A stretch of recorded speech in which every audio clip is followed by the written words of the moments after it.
The sky was gray and the air outside the royal palace was quiet. But inside the city a storm was growing. News had spread like fire on dry grass.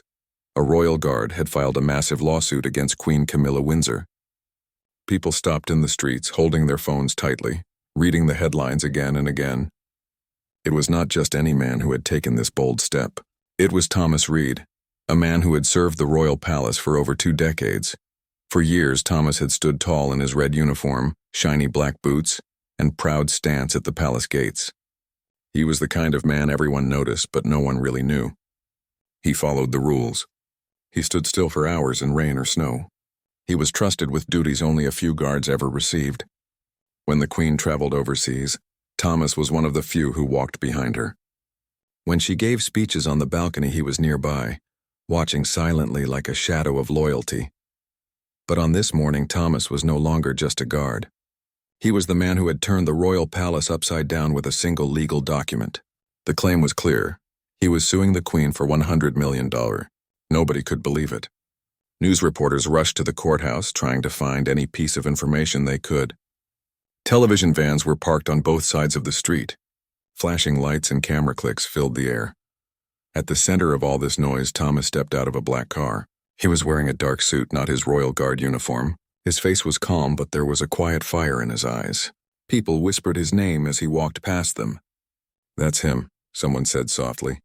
"The guard who sued the Queen." It was almost impossible to imagine this man who had once protected the royal family, now walking into court against them. The Queen's lawyers had already arrived earlier. They wore expensive suits and carried stacks of documents. They moved quickly, trying to avoid the crowd. The palace press team had released a short statement calling the lawsuit unusual and without basis. But the people weren't so sure. They had always seen Thomas as the symbol of loyalty. If a man like him had taken this step, something must have happened. Something big. A cold wind brushed across Thomas's face as he walked toward the courthouse steps. His lawyer, a calm woman with silver hair, walked beside him. She didn't speak. She didn't need to. Thomas knew exactly what he was doing. It had taken him months to make this decision. He had spent sleepless nights staring at the ceiling, thinking about what might happen if he went against the palace. He knew the risks. He knew he might lose everything. But he also knew something else. Staying silent would have broken him even more. Reporters called out questions. "Thomas, why did you do it? Thomas, are the accusations true? Thomas, are you not afraid of the royal family?" He didn't respond to any of them. His steps were slow but steady. The sound of camera shutters followed him like the ticking of a clock. For years he had marched in silence to protect others. Today he marched to protect his truth. Inside the courtroom, the air was heavy. The benches were filled with journalists, curious citizens, and even a few palace workers who had come quietly, their faces half hidden by scarves. At the front, the judge waited. Thomas took his seat beside his lawyer. Across from him sat the Queen's legal team. Their expressions were unreadable, but everyone could feel the tension between the two sides. For Thomas, this moment was more than just a case. It was the moment his years of quiet service would meet the weight of truth. Memories flashed in his mind like old film reels. He remembered the long nights on guard duty, the whispered conversations behind closed doors, and the promises made to him over the years. He had kept secrets, trusted people, and believed in the idea of loyalty. But over time, things had changed. Slowly, trust had turned into doubt, and loyalty had become something heavier to carry. As the judge entered, everyone stood. Thomas's heart beat slowly but strongly. He wasn't shaking. He wasn't nervous. Something inside him had already crossed a line months ago. He had made peace with his choice. He wasn't here to destroy anyone. He was here to tell his story, to make sure his voice was finally heard. Outside the courthouse, the crowd grew larger. Television screens across the country showed live coverage. People in cafes, offices, and living rooms stopped what they were doing to watch the guard who had dared to challenge the most powerful woman in the nation. Some supported him. Some doubted him. But everyone agreed on one thing. This was not an ordinary day. A man in the crowd held a small sign that said, "We stand with the truth." Another woman whispered to her friend, "I saw him at the palace last year. He was always so serious. I never thought something like this would happen." The Queen herself was not in the courtroom, She remained inside the palace, but her name was on everyone's lips. Advisors rushed in and out of palace offices. Every statement, every word spoken in court would be carefully watched. This was no longer just a lawsuit. It had become a national moment. Thomas sat silently as the opening statements began. His lawyer stood up, her voice calm but firm, speaking to the judge and the entire courtroom. She explained how a man who had spent his life in loyal service now found himself with no choice but to speak up. She didn't shout. She didn't use heavy words. But every sentence carried weight. Across the room, the Queen's lawyers listened carefully. They had prepared for weeks. They had files, strategies, and plans. But there was something they could not fully control: the power of a personal story told by someone the people trusted. As the lawyer spoke, Thomas looked down at his hands. They were the same hands that had held his ceremonial sword, saluted foreign leaders, and opened palace doors. But today they were steady for another reason. He was finally standing for himself. The judge listened closely. The courtroom was silent except for the lawyer's voice and the occasional scratch of pens on paper. Even outside, the noisy crowd seemed to quiet down as people leaned in to hear the first words of the case. This was just the beginning. The real story, the things Thomas had carried in his heart for years, had not yet been spoken.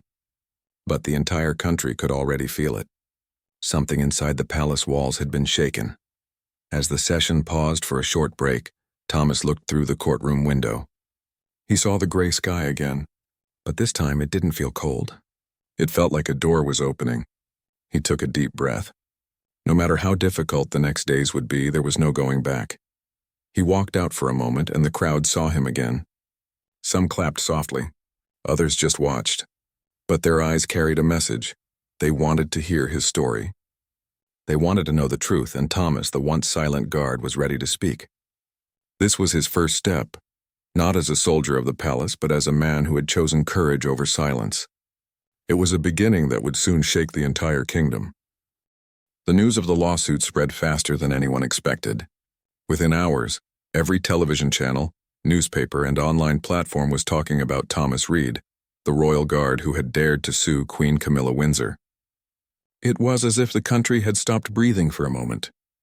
The story was everywhere, on buses, in schools and offices, in quiet homes where families gathered around the TV.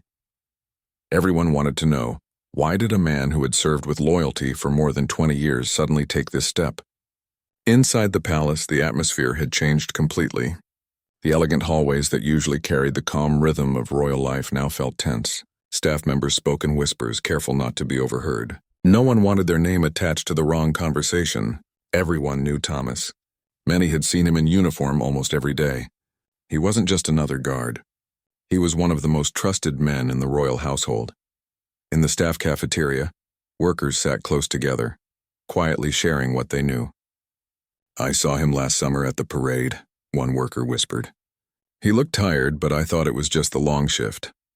Another one added, "He was close to the Queen once. Closer than most people realize. If someone like him is speaking out, something must be serious." Their voices were low, but their faces showed both fear and curiosity. Even the royal advisors, people who were usually calm and composed, now held urgent meetings behind closed doors. Files were pulled out. Lawyers were on the phone all day. No one wanted to believe that a man like Thomas had decided to walk this path without strong reasons. They tried to find anything, any past issue, any disagreement, that could explain this storm. But the truth was, no one really knew what Thomas was going to reveal in court. Meanwhile, outside the palace gates, the public gathered day after day. Some held signs saying, "We stand with Thomas." Others simply came to watch. Reporters set up small tents and stayed all night, hoping to catch any small update. It was the kind of story that drew everyone in. It wasn't about politics or money anymore. It was about trust, loyalty, and a powerful truth waiting to come out. Inside the courtroom, Thomas sat silently in the second session. The judge had returned. The lawyers were ready. The Queen's legal team had polished their arguments, hoping to push back and control the narrative. But they all knew the real storm wasn't going to come from them. It was going to come from Thomas. His lawyer stood again. She began asking him to describe his years of service. Her voice was calm like a gentle stream, leading him to open the door to his memories. Thomas adjusted his seat and looked straight ahead. His voice was steady, like someone who had rehearsed the truth 100 times in his head but had never said it out loud. He spoke about his early years at the palace, the pride he felt when he first wore the uniform, how he used to polish his boots until they shined, how he stood proudly in the freezing cold because he believed in what the palace represented.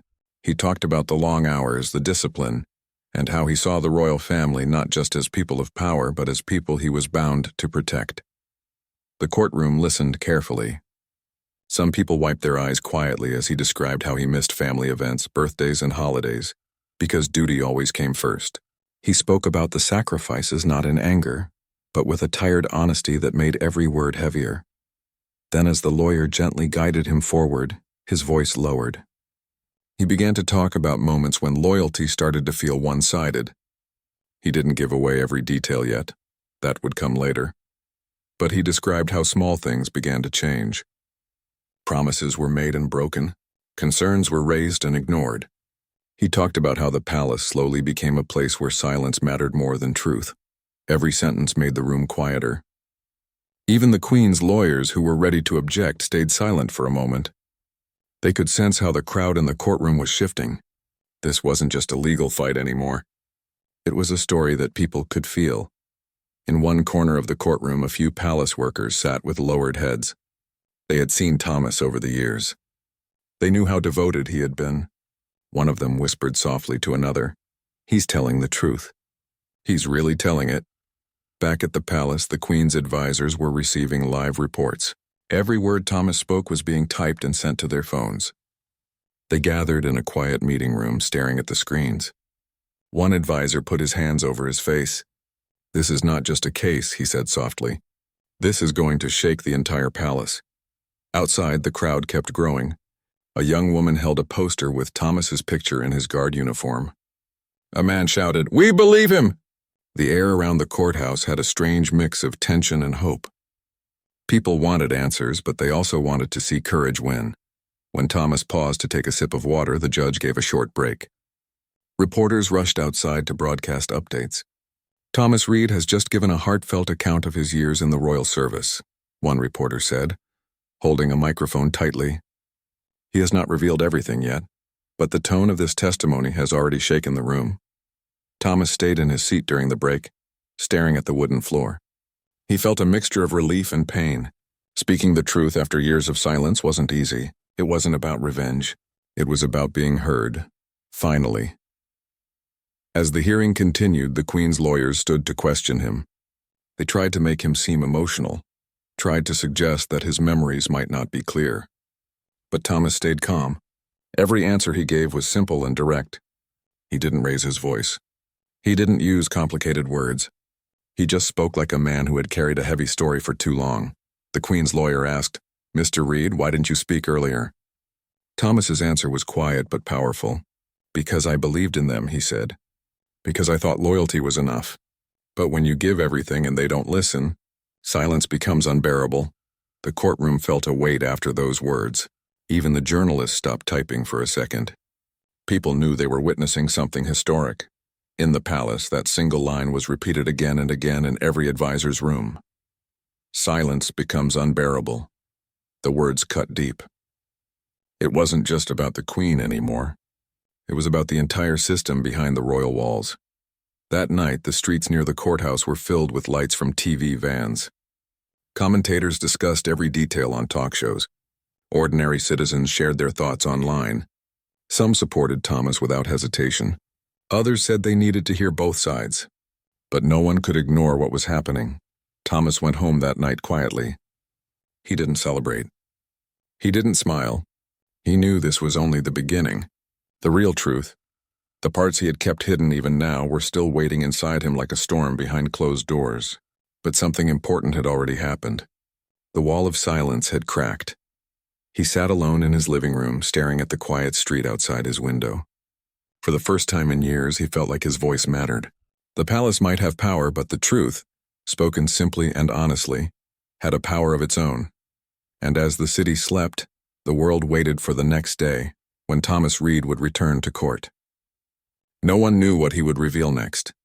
But everyone could feel it, the palace would never be the same again. The third day of the trial was unlike any other.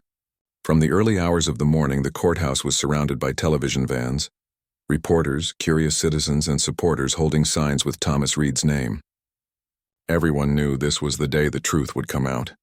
For 2 days, Thomas had spoken carefully, choosing his words like someone walking on a thin glass bridge. But today, the court expected something more.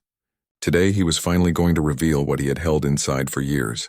The air outside was cold and sharp. People wrapped their jackets tighter as they waited in long lines to get a seat inside the courtroom. Some had never attended a trial before, but they came because they felt something historic was happening. This wasn't just a case between a guard and a queen anymore. It had become a national story, a story about loyalty, power, and truth. Thomas arrived in a black car just like the previous days. But this time his steps were slower, heavier. His lawyer walked beside him holding a folder full of documents. He didn't wave to the crowd, but he looked straight ahead.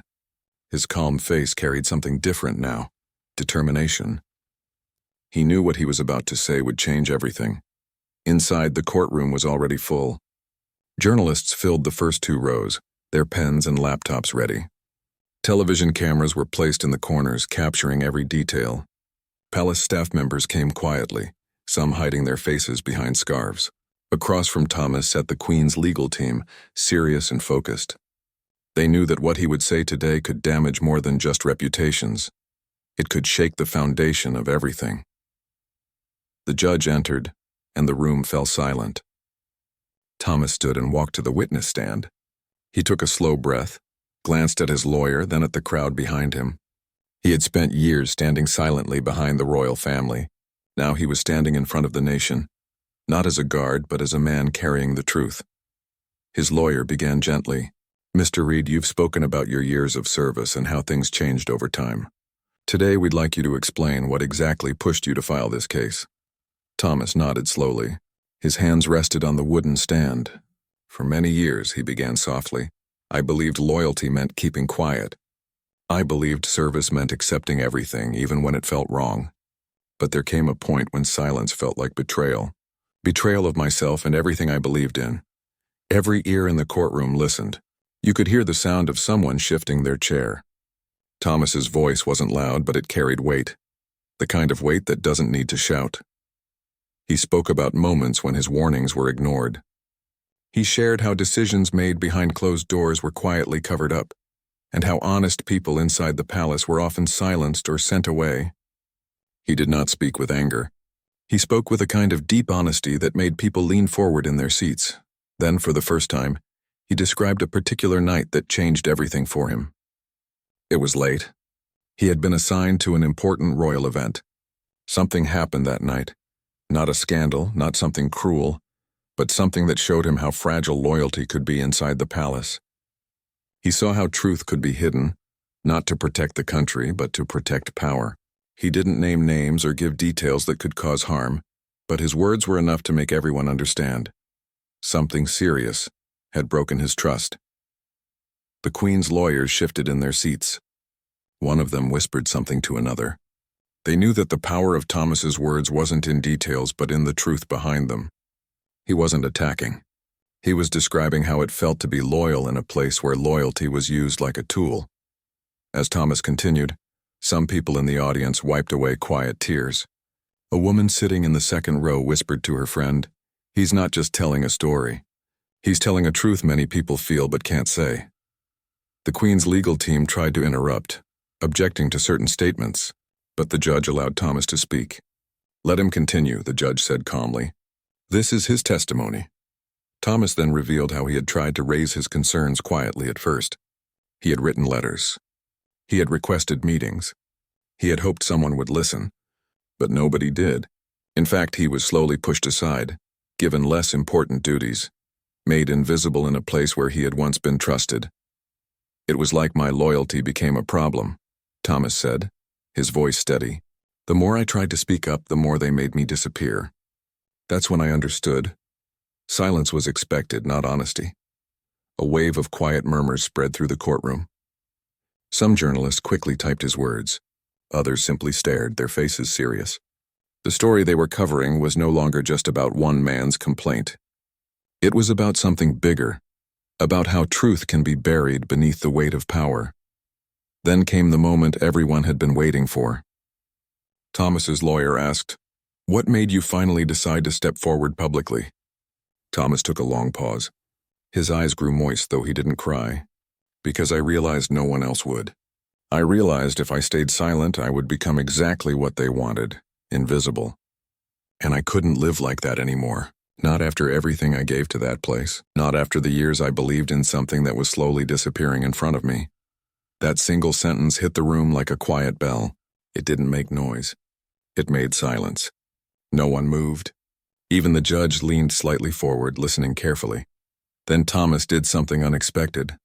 He took out a small envelope from his pocket and handed it to his lawyer.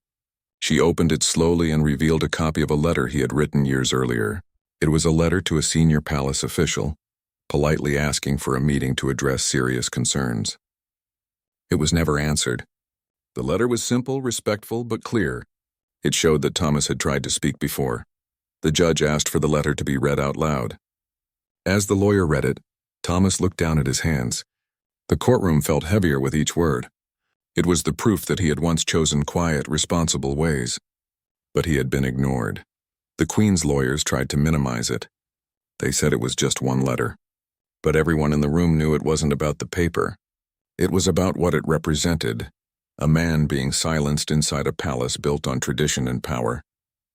Outside the courthouse, the crowd grew louder as the news spread. Reporters shouted updates into their microphones. "Thomas Reed has just revealed a letter written years ago," one reporter said, standing under the gray sky. "This letter may become the center of the case." People watching from home felt something shift. Many who once stayed neutral now began to support him. Social media lit up with messages like "Stand with Thomas" and "Truth Matters." Inside the palace, advisors were in a panic. Phones rang nonstop. They had expected Thomas to speak, but they hadn't expected him to show proof that he had tried to handle things quietly long before. The Queen herself remained silent in her private chambers, but everyone knew she had been briefed. When the court ended that afternoon, Thomas walked out slowly.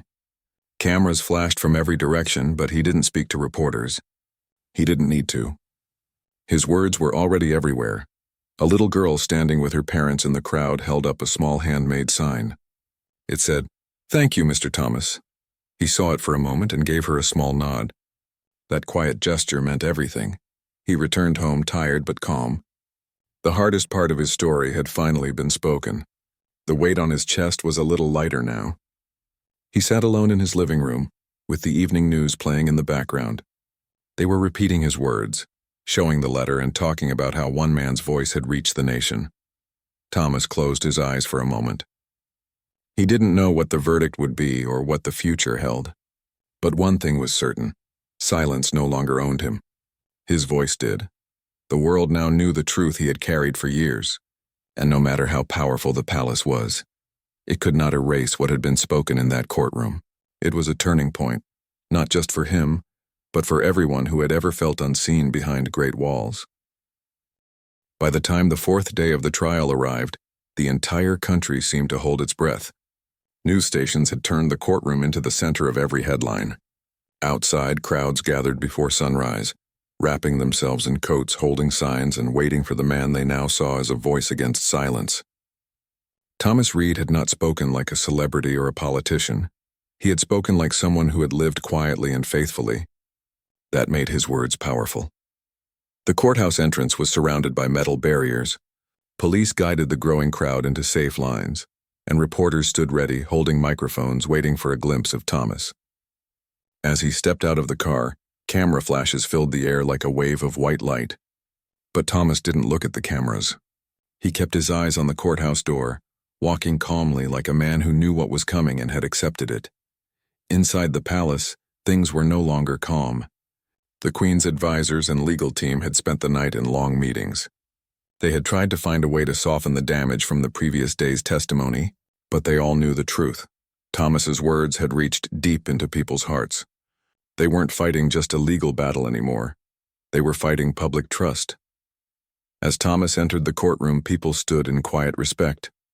His lawyer whispered a few words to him, reminding him to stay steady. But Thomas didn't need reminders. He had already walked too far to turn back now. The judge began the session. The Queen's lawyers were the first to speak. They came prepared with files, notes, and questions designed to make Thomas doubt his own words. Their goal was clear: to make the court believe his story was built on emotion, not fact. But Thomas was ready. They began asking questions sharply. "Mr. Reed," one lawyer said, "you've served for over 20 years. Why would someone so loyal suddenly turn against the very institution he swore to protect?" Thomas didn't flinch. "I'm not turning against loyalty," he said slowly. "I'm standing for it. Real loyalty doesn't mean closing your eyes when something is wrong. Real loyalty means telling the truth even when it's hard." The courtroom fell silent after his words. Even the lawyer asking the question hesitated for a brief second. Then he tried again, asking about his personal life, trying to show that Thomas might be bitter or emotional. But Thomas stayed calm. He didn't shout, didn't break. He answered with the same simple truth that had guided him from the beginning. For hours, the Queen's team tried to shake him. They questioned his memory. They brought up old details about royal events. But each time Thomas answered carefully, never losing his ground. Every calm word he spoke built more trust in the hearts of the people listening. At one point, the Queen's lawyer said sharply, "Mr. Reed, you are accusing a powerful institution. Do you not fear the consequences?" Thomas looked straight at him. "I feared silence more," he said softly. Those words spread like fire. People in the courtroom felt something shift. Even the journalist who had covered hundreds of trials knew this was not a regular moment. It was the kind of sentence that would be repeated again and again on news screens that night. As the day went on, Thomas's lawyer called a few witnesses. They were quiet people, former palace workers, retired guards, even a housekeeper who had worked in the palace for decades. Their voices trembled at first, but as they spoke, the truth they carried became clearer. None of them attacked anyone personally.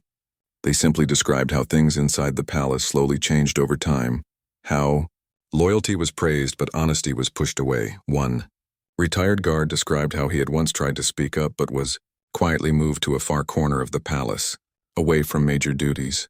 A housekeeper told how people were told never to ask questions about anything, no matter what they saw or heard. It wasn't a story of loud cruelty.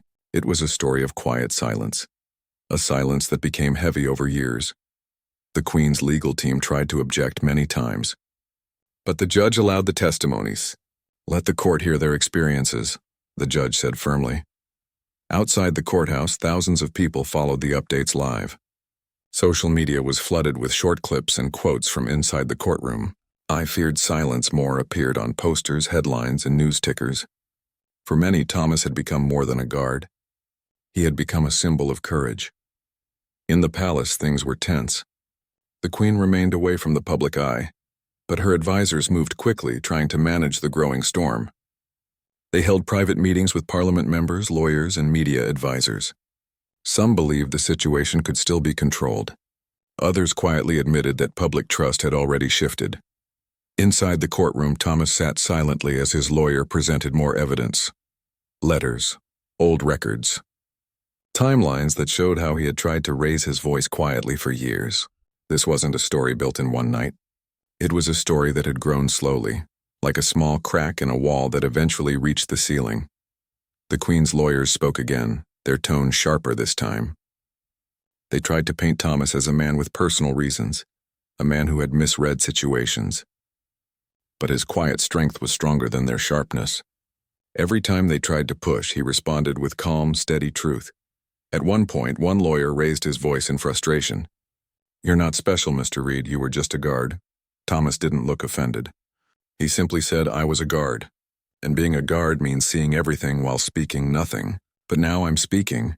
The courtroom felt those words like a ripple in water. It was the moment people would remember. He wasn't powerful. He wasn't royal. But that was what made his voice so strong. The judge eventually called for a short recess. When Thomas stepped outside, the crowd cheered softly. Not like fans cheering a celebrity, but like people standing behind someone who had done something brave. Reporters shouted questions, but Thomas stayed silent. His silence outside was different from the silence inside the palace. This silence was steady, not forced. That night, the media couldn't stop talking about the trial. Talk shows, news programs, podcasts, everyone shared their views. Some said the palace should respond openly. Others said the royal system was facing its biggest trust test in years. Back in his home, Thomas sat in the dark for a while. The day had been long and exhausting, but deep inside he felt something steady growing. For years he had felt small inside giant palace walls, but today he felt seen. Not as a guard, not as a background figure, but as a man who dared to speak when it mattered most. The palace lights were still on that night. Inside, urgent voices echoed through halls as advisors tried to find a way to calm the storm. But outside, in the streets and in living rooms across the country, people talked quietly about courage, truth, and the power of one honest voice. The next day would bring the closing arguments. The verdict was not known yet, but something bigger had already happened. The balance between silence and truth had shifted, and for the first time in a long time, the palace was no longer the only voice in the room. The final day of the trial arrived with a sense of weight in the air. People woke up early, gathered around their TVs, phones, and radios, waiting to hear the end of a story that had captured the nation. The courthouse was already surrounded by a crowd before the sun had fully risen. Flags waved softly in the cold wind. Reporters stood in long lines, speaking into microphones with excited voices. Everyone knew that today would bring an answer, not just to the case, but to the question that had been growing louder every day. Could one ordinary man truly challenge the most powerful place in the country? Thomas Reed sat quietly in the car as it rolled through the morning traffic. He stared out the window at the gray sky, remembering how this had all started. He had once been a silent guard, standing behind palace walls following orders. Now the entire world knew his name. He wasn't proud or proud-looking. He was steady, calm, and ready. His lawyer, sitting beside him, glanced at him with quiet respect. "Today will be big," she said softly. Thomas nodded. He didn't need speeches or big words. He had already spoken his truth. As they stepped out of the car, the crowd erupted in claps and soft cheers. Cameras flashed like stars. Thomas didn't raise his hand, but his quiet walk had its own kind of strength. Inside the courthouse, the energy was different from previous days. It was quieter, heavier, like everyone was holding their breath. The judge entered and the final session began. Today was about closing arguments and the verdict. Thomas sat at his table, hands folded, eyes steady. Across from him sat the Queen's legal team, tense and serious. This case had gone far beyond what anyone imagined. The entire royal system was being discussed in homes, schools, cafes, and offices. Thomas's lawyer stood first. She didn't shout or try to surprise the court with anything new. Instead, she spoke slowly, clearly, letting every word settle in the room. She reminded the judge and the public of Thomas's years of service, how he had stood in silence for decades, believing in duty and loyalty. She reminded them of the letter he had written years ago, the one no one answered. She reminded them of his calm testimony, of the quiet strength of an honest man who never wanted a fight but was forced into one by silence. "This is not a man seeking power," she said softly. "This is a man asking for truth to be seen." He wore the uniform with pride. He gave his life to the service of the palace, and when he finally spoke, it wasn't to destroy but to be heard. The question is not just about what happened inside those walls. The question is, do we listen to people who serve us, or do we let them disappear behind silence? Every word seemed to rest in the air for a moment before moving through the room. Even the Queen's legal team didn't interrupt. They simply listened. The public gallery was silent too. Then the Queen's lawyers stood for their final argument. Their words were smooth, careful, and measured. They spoke about tradition, about the weight of the crown, about how the royal system had stood for centuries. They tried to show Thomas as a man with personal disappointment, not a man carrying truth. But their words didn't fill the room the way Thomas's lawyers' words had. There was a difference between polished speeches and lived experiences. When the arguments ended, the judge asked Thomas if he wanted to say anything before the verdict. The room grew still. Everyone turned their eyes toward him. Thomas stood slowly. He didn't have any notes. He didn't prepare a speech. He just looked at the judge and then at the crowd. "For many years," he said quietly, "I believed my voice didn't matter. I believed the best way to serve was to stay silent. But silence becomes a cage, and when the cage becomes too small, you either break or you speak. I chose to speak. I didn't do this to harm anyone. I did this because the truth should not live in shadows. I want a world where people like me, guards, workers, anyone, can speak without fear. That's all. His words were simple, but they filled the entire room. Even people who didn't know him personally felt the weight of those words in their hearts. The judge nodded slightly, then called for a short break before delivering the verdict. Outside the courthouse, reporters rushed to update the world. Social media exploded with messages of support. People were posting pictures of Thomas standing in court, calling him a symbol of quiet strength. Others debated the future of the palace, wondering how this case might change things forever. Inside, Thomas sat quietly, breathing slowly. His lawyer placed a hand on his arm, not saying anything. It wasn't about winning or losing anymore. It was about the fact that he had spoken the truth before the entire country. The judge returned after what felt like a long silence. The courtroom rose, then sat back down. In a calm voice, the judge read the verdict. It was clear and measured. The court acknowledged Thomas's service, the evidence of his attempts to speak out, and the weight of his testimony. The Queen's legal team had tried to protect the palace's image, but the court saw through the silence. The judge ruled in Thomas's favor. The court recognized the wrong done to him and ordered a public statement from the palace along with financial compensation. But more important than the money was the message. The court had officially said that truth matters, even when spoken by the quietest voice in the room. For a moment, the room didn't move. Then a wave of soft clapping filled the air. It wasn't loud cheering. It was gentle, respectful, like people honoring something honest. Thomas sat still, his head slightly lowered. His lawyer smiled at him and tears filled her eyes. Outside, the news spread in seconds. People cheered, not because a powerful person had lost, but because an ordinary person had been heard. Reporters shouted, "Thomas Reed wins," into microphones. In homes and offices, people talked about the verdict with wide eyes and hopeful hearts. Inside the palace, the mood was different. Advisors moved quickly to prepare official statements. The Queen remained silent, but the pressure around her was impossible to ignore. The world had changed a little that day. The palace would no longer be able to hide behind quiet walls so easily. When Thomas stepped out of the courthouse, the crowd was waiting for him. Cameras flashed again, but this time the light felt warmer. People clapped.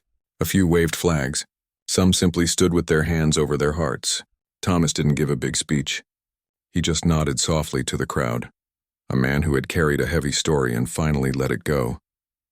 A small boy standing on his father's shoulders shouted, "Thank you, Mr. Thomas." And the crowd echoed it softly. Thomas smiled, not with pride, but with quiet relief. The truth was no longer locked inside him. That night, the news played everywhere. Commentators called it a turning point. People shared stories of their own silence. They spoke about loyalty, courage, and the power of ordinary people. Thomas sat at home alone, listening to the rain against the window.